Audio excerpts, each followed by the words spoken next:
hi, Kelton. So nice to see your beautiful face. So nice to see you on this crisp spring morning in the mountains. Oh, is it nice? It's pretty gloomy here today. No, we're really rocking out. Best weather, least attractive time of year. Everything is as dead as a doornail. I was going to ask, how does it smell? Yeah, it doesn't smell like anything but dirt. I'm Chris Aaron Canary. And I'm Kelton Wright. Follow our quest to publish our first novels. From first drafts to query letters through inevitable rejections. and hopefully eventual success. From California. Colorado. This is Pen Pals. As you know, I was in Portland this last week, and it is just, it is springing up there. It is so beautiful, and my mom's garden is just an explosion of color and scents. It's so nice. How were your goals this week? Ooh, they were okay. They were okay. So, as you recall, I wanted to write that scene. And I did. I wrote it. And I have only 2 chapters of revision left. So I'm looking forward to finishing this draft. And then I also said that I was going to try and figure editing or workshopping or whatever that looked like. And I do have some feelers out for that. So I feel like I accomplished my goals as much as I could in a week of travel and upheaval and all of that craziness. But how about you? How were your goals this week? It was okay. My goal was just words, and I got about 1,500 of them out. Okay. Um, and then, more importantly, I talked to someone yesterday about a potential in at a daycare. Ooh. I know, and I just could see the words writing themselves.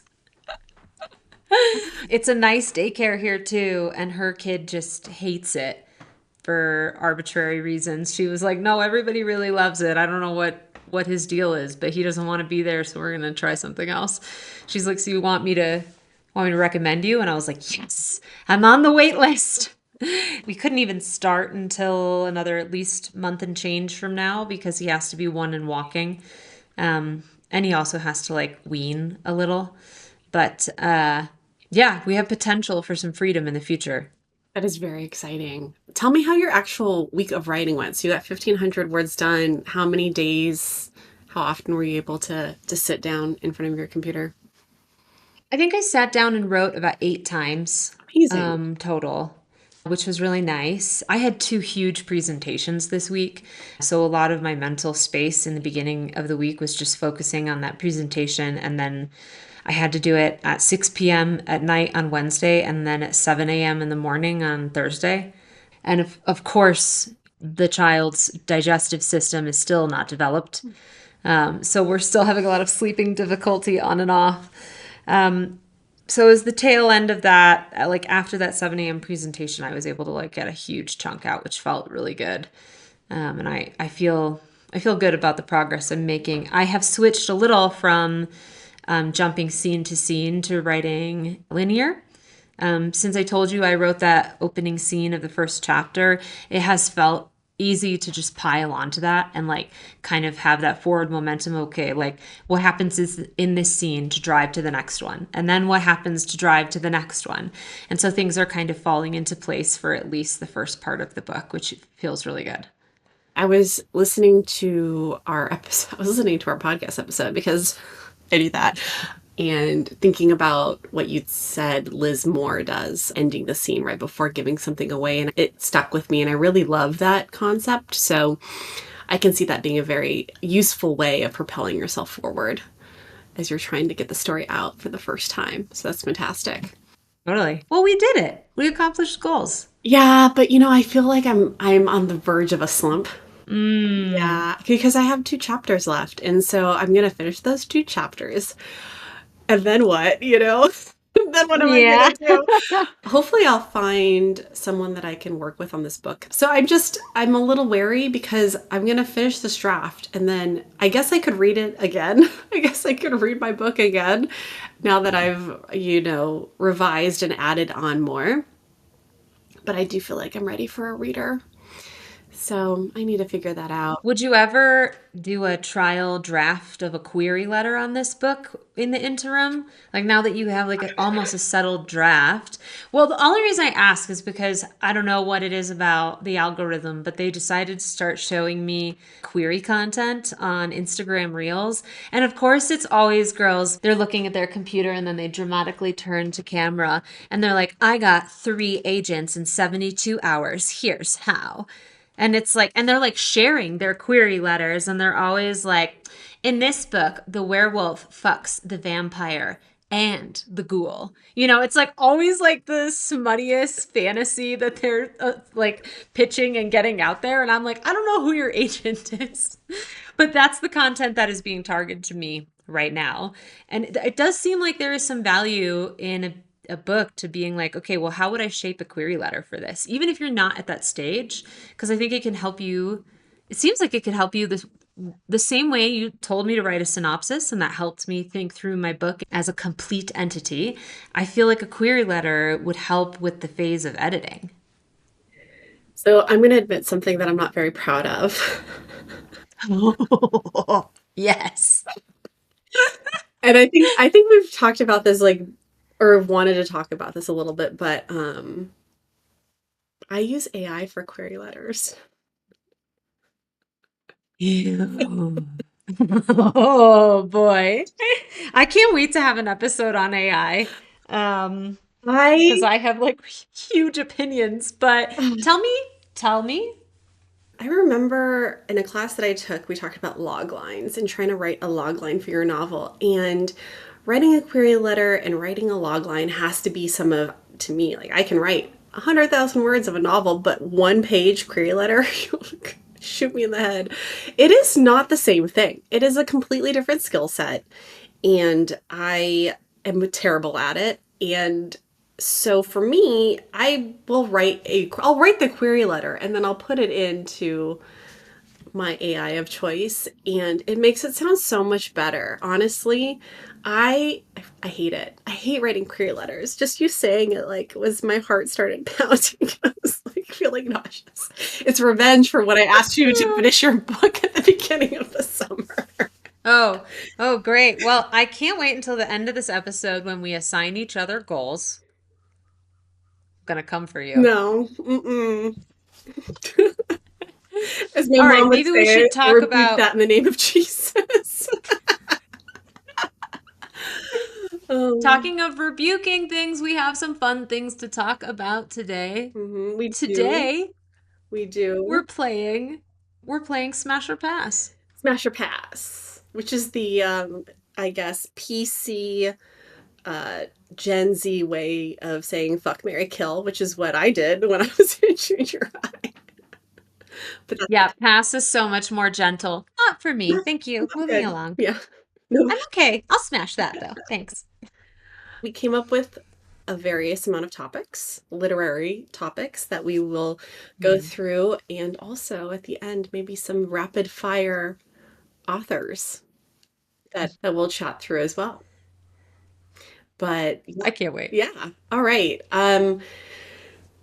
Shall we get started? Let's do this. Okay, so smash your pass. First off, writing in the margins of books. Smash if it's your book. If it's your book, like I if mean, you obviously, physically own it. if you physically own the copy, you can do whatever you want to it, in my opinion. But obviously, if it's anyone else's book in any way, pass. Yeah, that makes sense. What about highlighting in Kindles? Do you do that? Do you have a Kindle? Well, I don't have a no, I don't have Oh, a Kindle. okay. Well, I mean, for me, writing in book margins is definitely a smash. I feel like, not that I ever go back and look at the things that I underline very rarely. Do you see those people on TikTok or on Instagram that will like highlight and flag and like all their books are just like completely marked up? I don't get that. I don't understand that. Like, why do people do that? I don't know. And I don't know if they're doing that over the course of reading it several times. Like I've seen this a lot with fourth wing content, trying to like break down theories. And this is like, they'll, someone will be like tabbed all the times Dane touches Violet's face. And Have you read those books? There's a reason he's touching her face. It's criminal. I feel like they are doing that because they are book talk people. They're creating content about the book. But I cannot understand a reason to do it otherwise. I do it in recipe books because obviously I'm referring back. I go back to my notes a bunch when I'm highlighting a nonfiction book that I plan to reference in my writing. But in fiction books, sometimes I'll underline stuff when it's just like, ooh, perfect turn of phrase. Like, oh, I love that sentiment. But even then, that is rare. Yeah, I mean that's why I underline in a book. If there is something that just leaves me gobsmacked and I want to remember it and be able to go and find it again, then I will underline it. And sometimes I'll just take a picture with my phone because that's a lot easier to find than me trying to like paw through the book.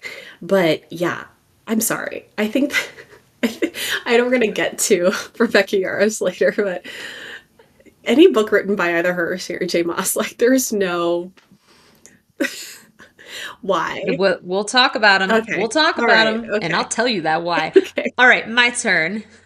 Smash or pass. Killing off main characters. Ooh, it has to be worth it. It's a smash if it makes sense. If it's just the author trying to toy with my emotions or manipulate me in any other way, it's a pass and it's a throwing the book out the window, a la Bradley Cooper in that movie. I forget which movie that was. A Silver Mm-hmm. Linings Playbook.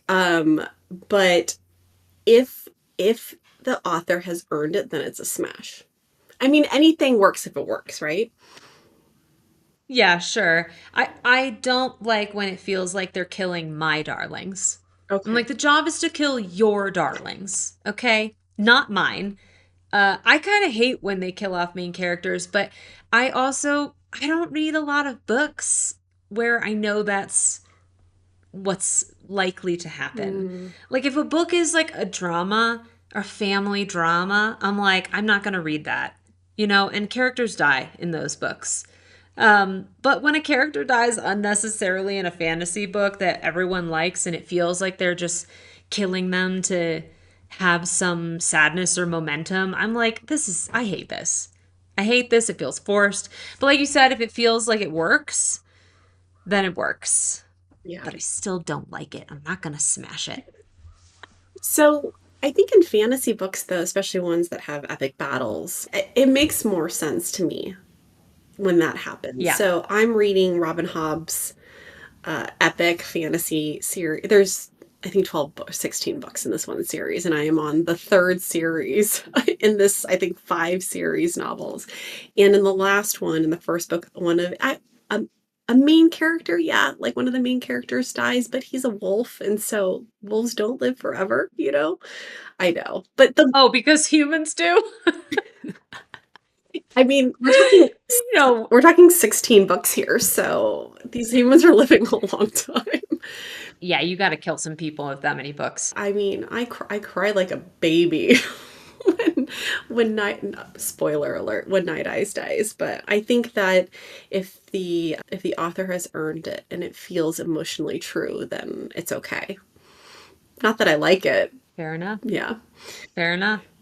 Okay. Organizing books by color in your home. I mean, obviously pass.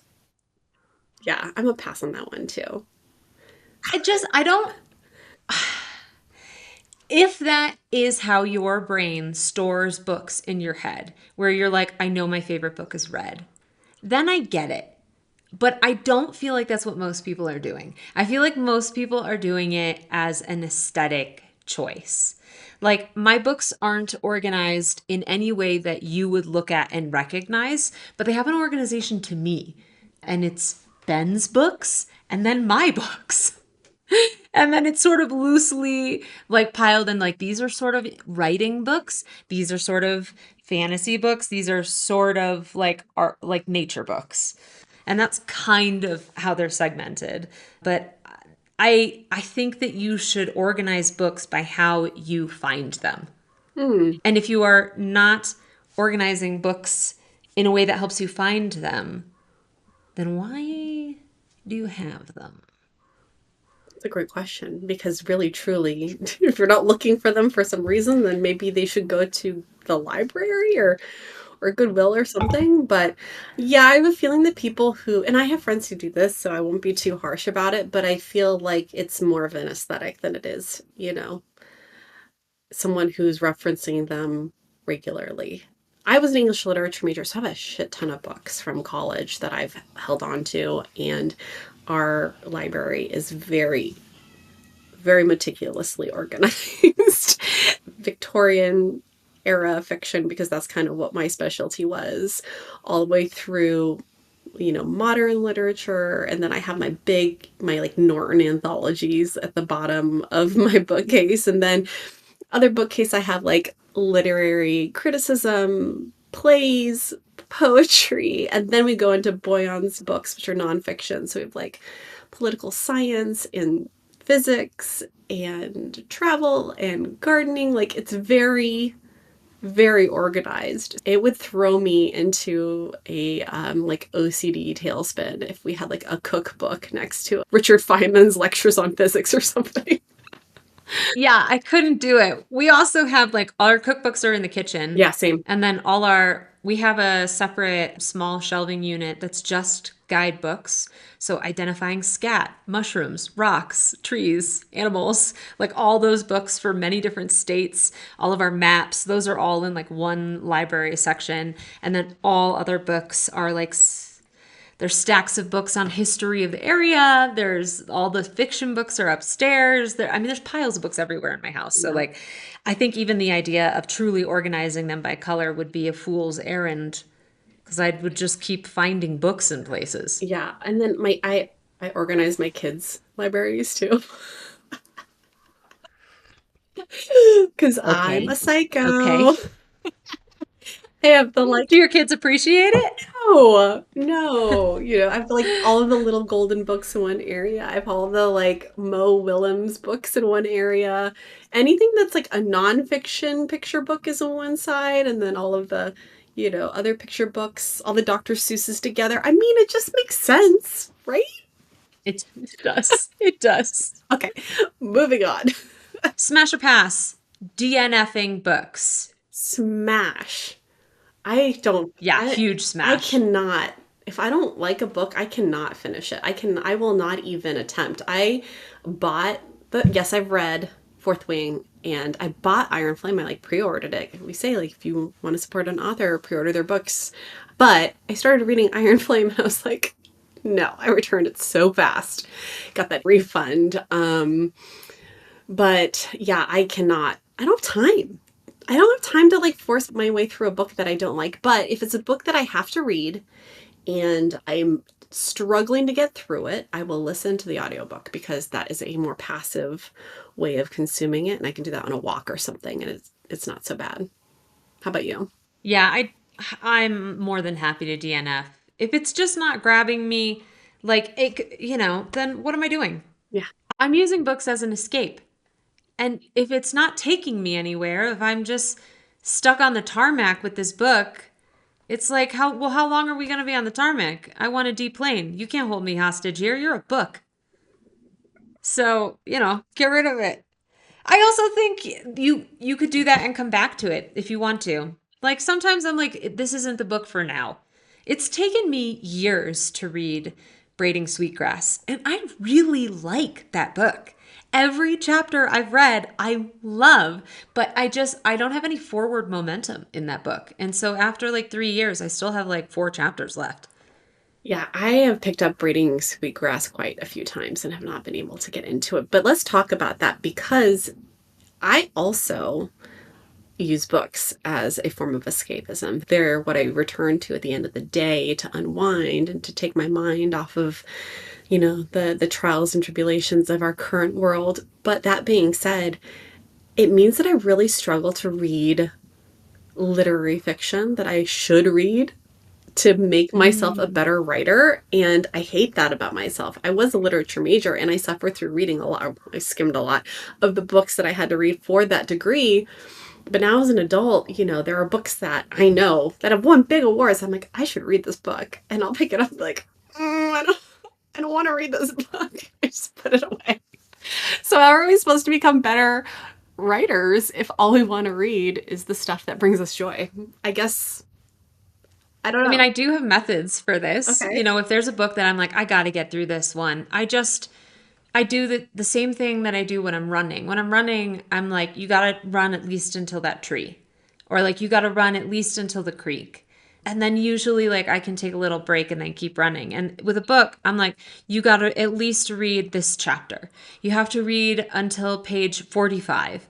I give myself a deadline, and if I'm really dragging, I'll make myself read it out loud.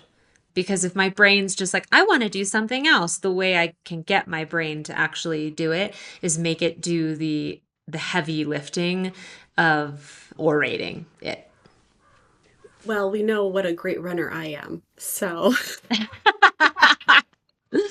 I'll need to I'll need to find some other method to get myself through it, but it is something that I struggle with and it's frustrating because I do want to read, you know, books that I think will make me a better writer, but I just really want to disappear into the world that Robin Hobb has created until and just Yeah. keep my head in the sand until I get through all 16 novels. I'm on the ninth book right now, so I'm halfway there. A little more Amazing. than that.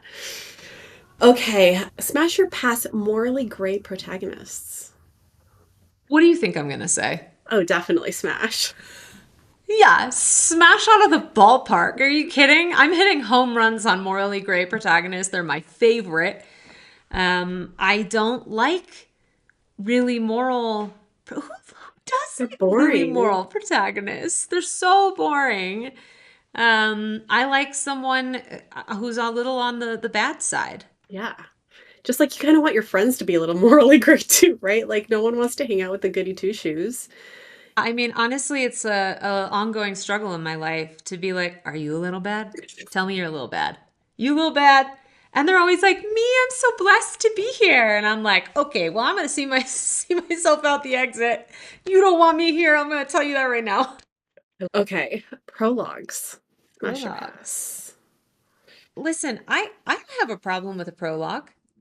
I didn't even know this was a thing you could smash or pass on. I didn't realize people had opinions on this.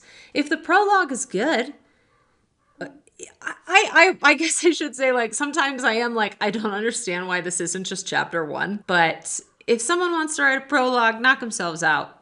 Go ahead. What do I'm not gonna say smash because it's not like I love them.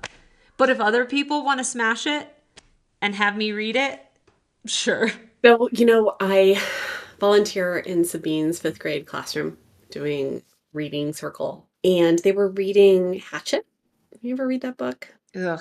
Yes. Apparently, there are like five of them. I'm like, how often did this kid get stranded in the Canadian wilderness? Yeah. What? Yeah. That's so I strange. know. I haven't read any of them, but I was with a group of boys, and they're kind of one of the rowdier reading groups, but I find them very fun and engaging.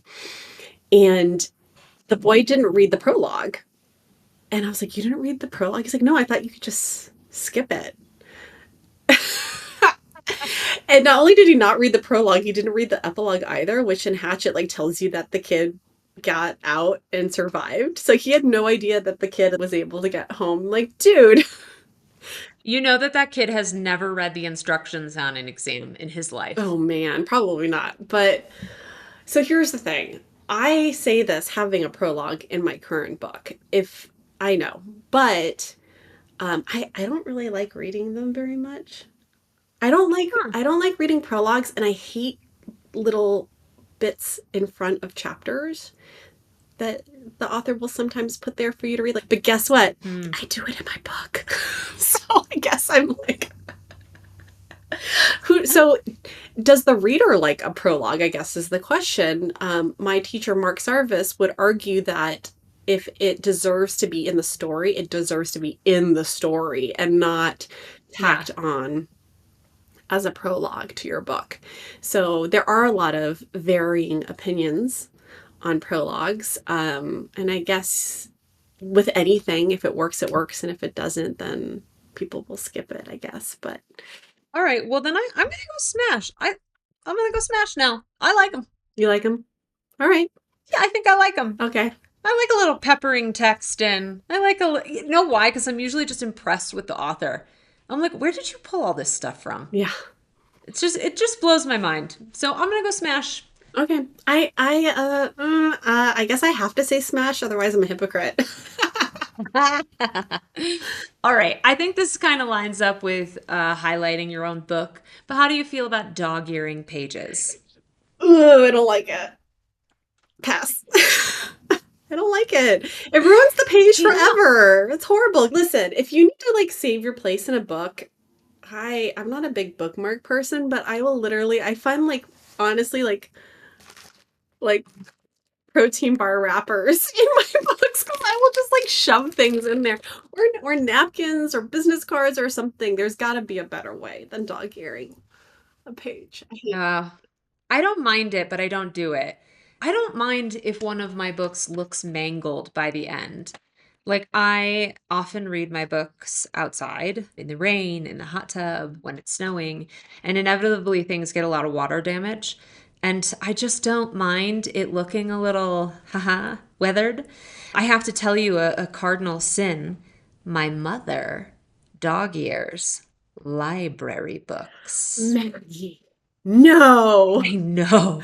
I know. And she confessed it like a little schoolgirl going to the confessional. And I just was like, you can't. And she was like, oh, they hate me at the library. And she gets out hundreds of books a year.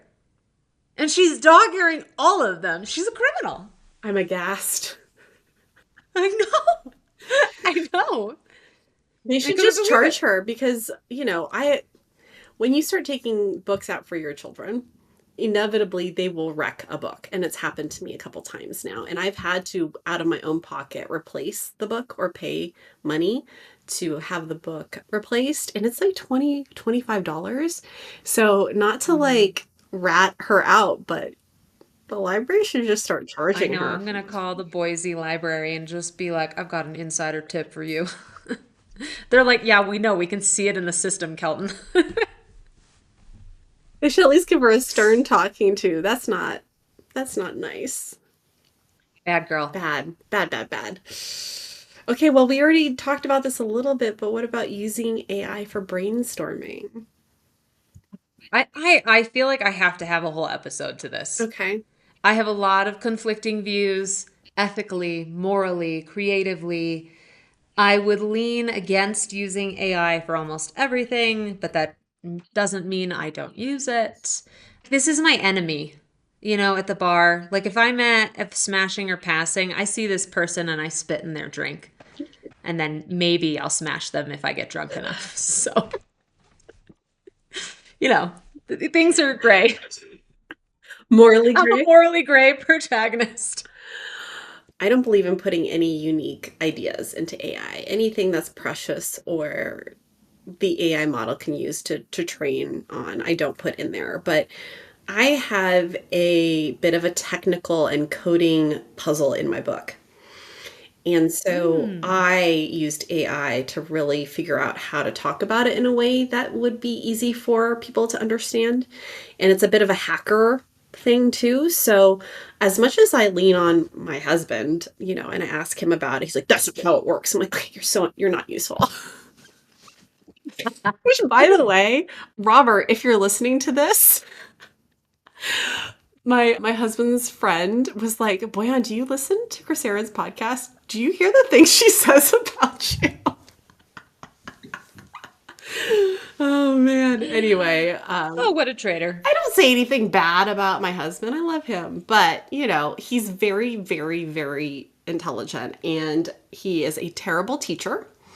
And he gets very impatient and frustrated when trying to explain highly technical things. So sometimes it's better just to ask the devil being Claude, which is the AI of choice that I use. But anyhow, Our sweet AI. sweet, All sweet right. So AI. we'll talk about that ad nauseum soon, but how do you feel about ambiguous I endings? fucking hate them. Ugh, hate them. Hate them. Hate them. I feel the same way about ambiguous endings as I do with plotless novels. Things that just kind of like do to do float along the river of things happening to the characters with no real end in sight. I really don't like them. I'm like, why did I waste my time? If you Yeah, don't have I anything to agree. say, if you don't have a point to make, then don't write a book. Don't do it. I think it comes back to what we talked about, that like, why is your book starting in these characters' lives now? Hmm. And so if nothing happens, then why did the book start now? Like, I it's not for me. There are some types of ambiguous endings that I will allow in the drum com romedy, whatever you want to call it, the wedding people. Some people in my book club said that that had an ambiguous ending. But for me, I was like, I don't agree. I think it's like she just didn't write the next chapter where the obvious thing happens, but it's implied that those things are going to happen. And so I'm like, that to me is not an ambiguous ending. If it's like, yes, it's obvious what's going to happen, that's not ambiguous. Ambiguous is it's truly they've left you hanging. You don't have any clues as to what's going to happen, or they've intentionally left clues in both directions. And you're like, what? Why? And sometimes I just feel like that's because they couldn't write an ending. It's funny coming from you, the woman who won't read the last chapter of Bel Canto. Listen, I read it the first time, okay? I read the whole book the first time I read it, and then I didn't like it, and but now I just don't read that last chapter. I know what happens. I just don't need to be reminded. Endings are hard. They really are hard. By the way, when I submitted my application for Tin House, I did not submit the end of the short story that I wrote because I didn't like it. So I was like, it keeps going, but due to the word count limitation, I'm only submitting this much. Maybe that's why I got rejected, but endings are difficult. Now, let me ask you this. Do your books, not the ones you write, but the ones you read, do they have to have happy endings? I think yes. Yeah. Most of the books I really, really love have happier ending. I mean, it's nice to have a happy ending. I'm okay with books that feel like they have a complete ending, meaning like everything. It doesn't have to all be tied up, but it has to come to some sort of completion in a way that feels satisfactory for me. Because I don't think happy endings are. I think that's a very Western thing, you know.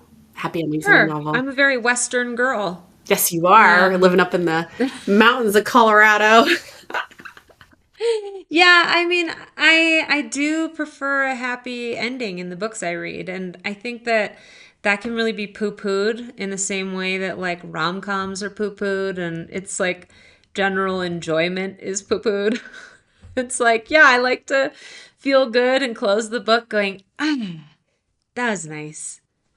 And it's like if it doesn't end that way, it's been a long time since I've chosen to read a book like that because then I'm left with that feeling for weeks.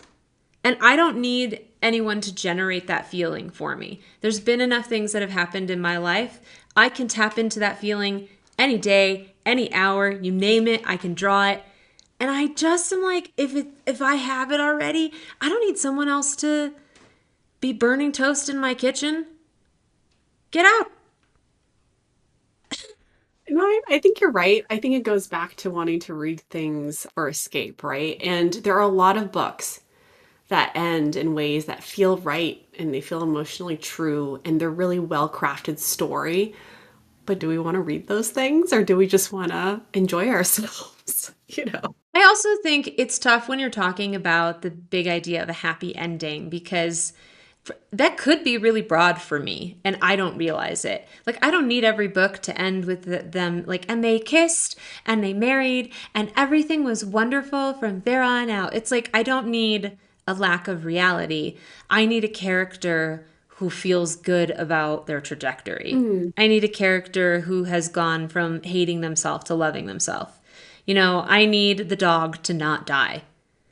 Listen, if you kill the animals in a book, I'm not interested. I'm not reading it. I don't like it. You can do it the John Wick way. If you do it in the first scene as the motivator for the entire series, and then you rescue another dog later in the series, I will allow it. But if you make me fall in love with that goddamn dog to kill it, and don't tell me dogs die. I'm not reading Where the Red Fern Grows another day in my life. I don't need to know that all these dogs are just dying. It's just like, oh, that will happen again in my life. It happened like a year ago. I don't need another dead dog in a book. Get out of here. You know, I think there's an entire website called Does the Dog Die? Oh, Where you can amazing. just check in like Amazing. TV, movies, books, like if the dog dies so you can spare yourself this agony. Oh man, I'm gonna look it up. Jack London's White Fang. Did you read that book as a kid? No. Oh gosh, there's a scene where the guy takes his team onto shaky ice and all the dogs drown, and I was so pissed and I was crying like, that guy's such an idiot. I was so angry because it was so senseless, you know? I will say, so not to get too in the weeds with Robin Hobb's books, but there are characters that are witted that can speak to animals and they bond with animals and they have very deep relationships with them. They can like go into each other's bodies and speak through their shared consciousness. And so animals, when they die, it is a real death because it's like half of you is gone forever. And so I think the fact that the grieving of the animal character in the book is so raw, it like makes it a little bit better because I feel like when animals die in books, it's kind of like, and then the animal died, and let's move on with the story. And that feels so disingenuous to how we experience our pets' lives and deaths in our own life, right? Yeah. Or it's like the girl dies or the woman is raped as like a way to move a male protagonist forward. It's like just a mechanism to give a man growth. Mm. And whenever they do that, I'm like, get out of my library, get out of my house. Are those books written by men? Because I feel like women don't do that. Yeah, women don't do that. No. I mean, I'm sure some women authors do, of course, but yeah, they're usually written by men. So pass. Books written by men, smash or pass. Yeah. I mean, listen, there are definitely books I read by men, but I was thinking about this earlier this week in regards to us having this conversation. Most of the books that I love were written by women. Most of the books I seek out these days are written by women. And I'm not like, what are the top new women authors to read? I'm more like, what is a book that does this? Hmm. Where is a book that I can get this? And they're just often written by women. But there's men in my queue, Yeah, well, usually nonfiction. my problem is that I will pick up a book written by a man and I'll start reading it, and then they'll describe a woman one way, and I'll be like, nope, not read this. It's just, they just fail at it so often that, there are men who are incredible writers out there that do the women in their books justice and are, you know, can handle writing from different POVs, but they're not all of them. Not all men, not all men.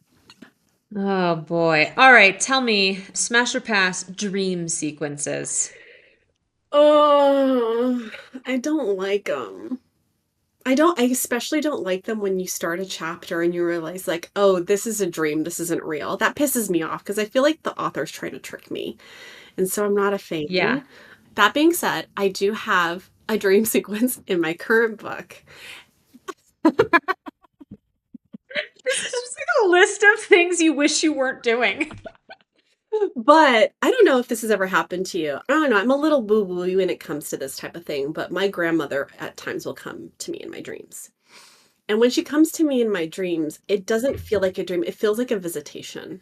It feels like she's coming to me and she doesn't do anything, but she'll just sit there and I'll hug her. And there's this sense of true comfort that I feel when I wake up from those dreams, almost like she's come to me to give me strength or to show me love or just give me something in a moment when I need it. Whether she's really doing those things or not is, I haven't spent the time to like actually make a decision on how I feel about it. But I do have a scene like that in my book, which is a multi-generational novel about the grandmother, the mother, and the daughter, where the grandma comes to her in a dream and does just that. It's just a visitation. It's not like her giving her some warning or her imagining something horrible happen. It's none of that. It's just that I one feel thing. like this is a little different. So I'm Sicilian and my family also believes in visitations. They don't call them dreams. And I feel like I know enough about how a visitation feels for my mom that's when she's like, I had a dream last night, blah, blah, blah. That is very different than when she says she had a visitation. And the way that operates in a book is like it's an alternate realm meeting. Mm. It's not like, oh, I dreamed my teeth were falling out.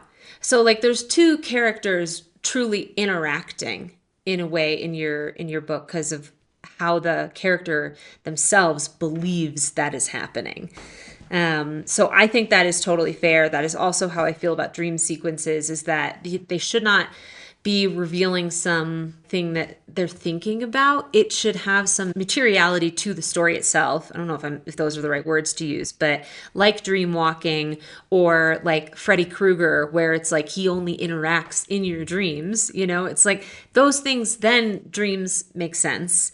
I have hallucinations in my book. And so I'm walking like a fine line around how to use those because I don't want them to be dream sequences, but they do really mess with the character's reality. And so instead of her like waking up and being like, I think a thing, her hallucination ends and she's unclear if she spoke to that person or not. Mm.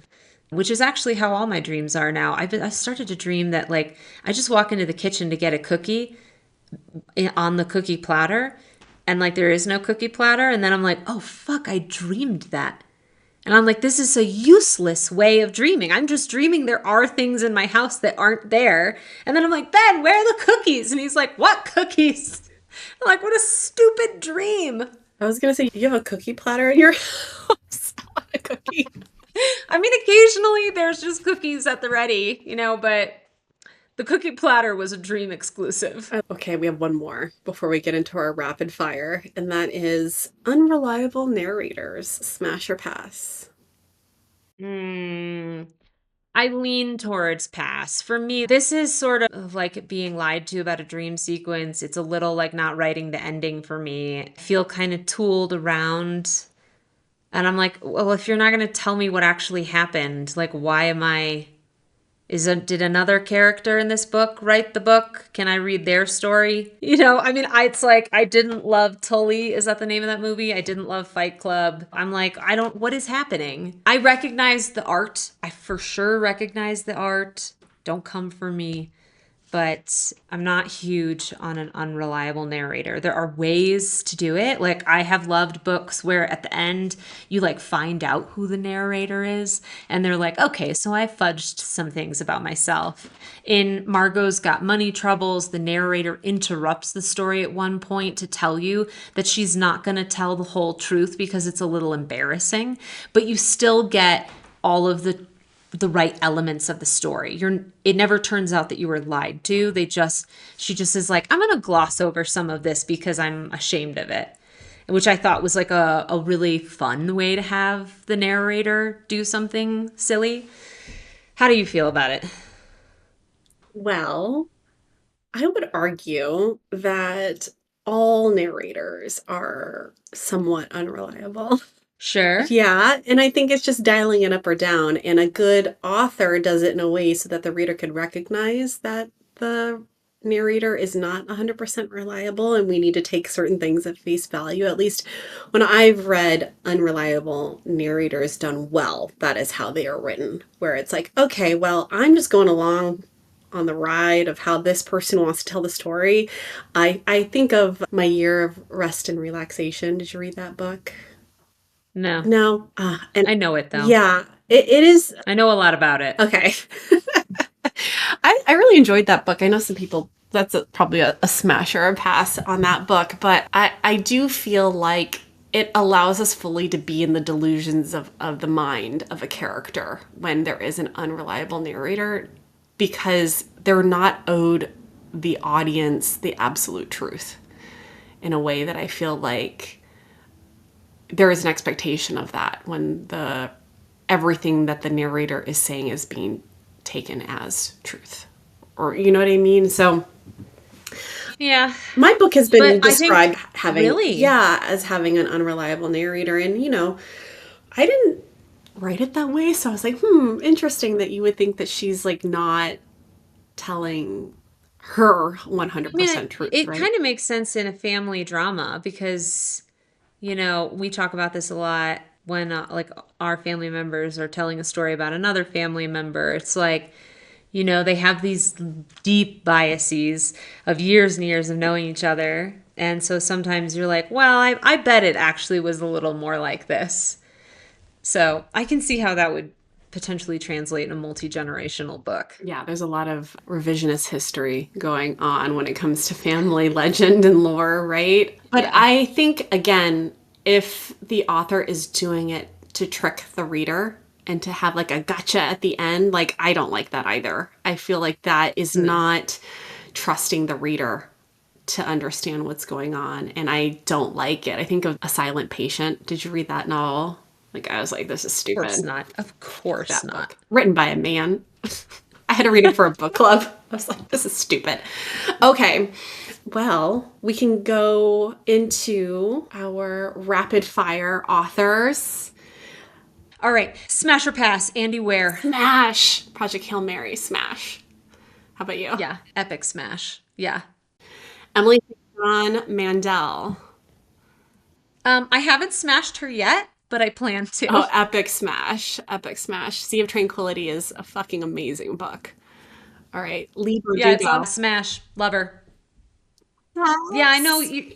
you're not into, like the super silly fun stuff, but I think she's That amazing. is not true. I love super silly fun stuff. On my grave, it's going to say We're gonna Sarah loves super silly fun. we're gonna get through this list and you're gonna find out you do not love super silly fun Oh, stuff. maybe I'll surprise you. Maybe you don't know. What have you read of Lee Bardugo that makes you go, meh? Okay, Ninth wait. I'm House? sorry. I love Six of Crows. I love that Mm-hmm. series. I don't love Shadow and Bone. But we've talked about this. You hated Yeah. Shadow and Yeah, I Bone. mean I did not hate Shadow and Bone. I didn't love it. But I Okay. loved Ninth House and I loved Six of Crows. Okay. Moving on. Great. V.E. Schwab. Smash. Smash. Smash. I haven't Yeah, read all of her smash. Really novels, good writer. but gosh, what are the books that she wrote? Secret Life of Addie LaRue. Haven't read that. I Oh, read it's good. A Darker Shade of Magic series was really good. Those books were Nice. really, really good. Okay. She's so good. Brandon Sanderson. Smash and then Ghost. I've only read Mistborn and I tried to read the second book after that and I couldn't get into it. So maybe I'll do the same. Smash and the I Ghost. read part of the Mistborn series and I liked it, but I just didn't keep going. So yeah, Smash and Ghost. Why do people love him so much besides the fact that he's written so much? I don't know. I mean, that could be part of it, but Yeah, I don't know. I don't know All either. right, smash or pass, Allie Hazelwood. I like Allie Hazelwood. I'm going to say smash. Her books are fun to read. I really liked her chess novel, and then the most recent one about werewolves was really fun. So I'm going to say smash. I've never read her, but just the fact that she writes about werewolves means I'd probably smash. She wrote a lot of books about like science, sciency rom-com type of books, and they were okay. They're cute. They're fine. They're fun Cute. reads. Okay. Yeah, I love a fun read. yeah. I'm with you. Okay, Rebecca Yarros. Listen, I smashed Fourth Wing and Iron Flame, but by the end of Iron Flame, I was like, what are we doing? Yeah, What are we doing? I like the community around Fourth Wing. I love a bunch of girls just being silly, talking about dragons online and arguing about Gaelic pronunciations. What a hoot. But yeah, I don't know that I need to read the third book. The second book was literally just Violet being like, why won't you tell me your strategic war plans? I'm a very competent 18-year-old. Tell me your war plans. Why won't you tell me you don't love me if you don't tell me your war plans? That was the whole book. And the Zayden's just like, it's war plans. I'm not telling you because they're war plans. Drove me crazy. I was like, you gotta dump this girl. If they were gonna have these be the main characters, you can kill this one off with me. That's fine. I love your transatlantic accent for Violet. Tell me about these world plans, Zane. Oh man, I'm with you. I had a lot of fun reading Fourth Wing. I read Iron Flame really fast and then Onyx Storm. I'm like, what are we doing here? There does not need to be 5 books. There's not enough material for 5 books. That's why I just feel like she's being greedy, you know? That's when she's just like, I want to cash in on this world that I've created. Fair enough to her. Let that Um, greed find me. yeah, I What know. a dream. If the books are good, fine. Like, if, I would argue, as much as well, we're almost to Sarah J. Maas, but as much as I don't like Sarah J. Maas, and the Throne of Glass books took for fucking ever to read, like there were some shining parts throughout those like 9 books where I was like, okay, well, I feel good about this section of the storytelling, but I don't know. I don't know if Rebecca Yarros has the same stamina in her as Sarah J. Maas. But anyhow, okay, Taylor Jenkins Reid. On my smash list, but haven't smashed it yet. I've only read Daisy Jones and the Six, and actually I listened to it, and it was a very well done audiobook. So smash, tentatively, tentative smash, Tentatively? tentative smash. Yeah, I'm like, if someone wanted to set me up on a blind date with this book, I would go. Yeah, fair enough. Yeah, okay. All right, Sarah J. Maas. How many nights have I gone home from the bar with Sarah J. Maas? Uh, Too many to deny it, you know? My friends know exactly what's happening when that's at the library. I'm going home with it, and I'm reading it start to finish in like a day and a half. I loved reading ACOTAR. I hated the pregnancy shit at the end. I thought that was so goddamn stupid. But I really enjoyed those books. I couldn't get all the way through the Throne of Glass series, which is funny because everyone says that's the better series. But I liked what I read, and then I couldn't even get a full chapter into Crescent City. I was overwhelmed with jargon. And I know everybody's like, just get through the first like 100 pages. And it's like, I can't. It's like, I don't have the brain capacity right now to do that. If I'm doing that much deep diving, it is for someone who's paying me to do it. Yeah, fair enough. So, like there's no denying I smash it, but you know, You regret it in the morning. yeah, I feel it in the morning. Yeah. It's a long walk home. Yeah, I mean, I read all of ACOTAR, I think except for the books that came after the last book, and I skimmed through the last book. I was so over it by the time we had like the epic battle, and I forgot who was who, and I was like, I don't even know who some of these characters are anymore. Um, and then I did like Throne of Glass. There were some things in there that I thought were really sloppy and some like, Deus Ex Machina shit that pissed me off.